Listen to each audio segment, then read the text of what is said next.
but you can't stop Debbie Downer.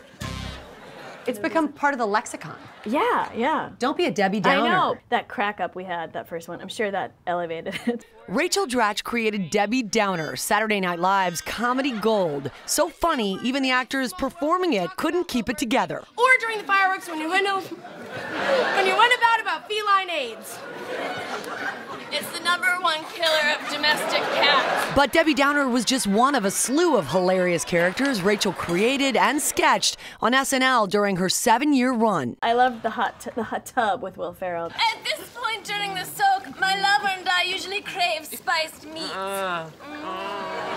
When you talk about SNL, your eyes light up. It was fun. The people were so fun. And yeah, it was like, you know, this big life dream. The self-professed wacky chick from Boston got her start at Chicago's renowned improv troupe Second City.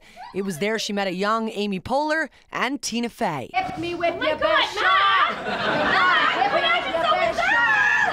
Hell is for children. All of them got their big breaks on Saturday Night Live. For some, it was a launch pad to superstardom. When you're on SNL, you think, oh, I'm going to be in movies, I'm going to be this, that, and then as nothing's happening, then you're like, oh my God, I'm going to be one of those SNL people. Initially, life after SNL seemed good.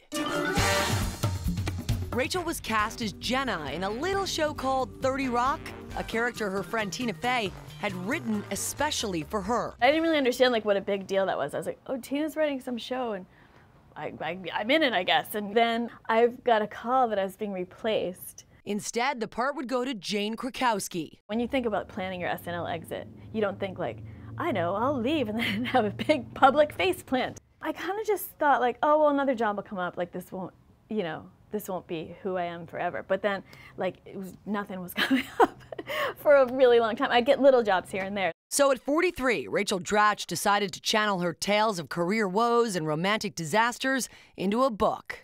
The first part kind of sat around for a while, like almost a year, because I didn't know where it could go or what's my point of my whole book here. Right. And then came the crazy plot twist and life plot twist. The plot twist?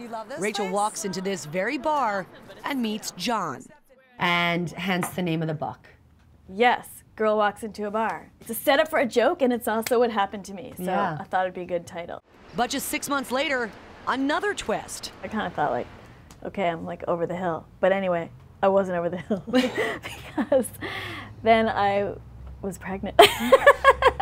She calls 19-month-old Eli her midlife miracle. And as for the guy she met in the bar, we're neighbors and co-parents. In the book, I kind of leave it like we're evolving.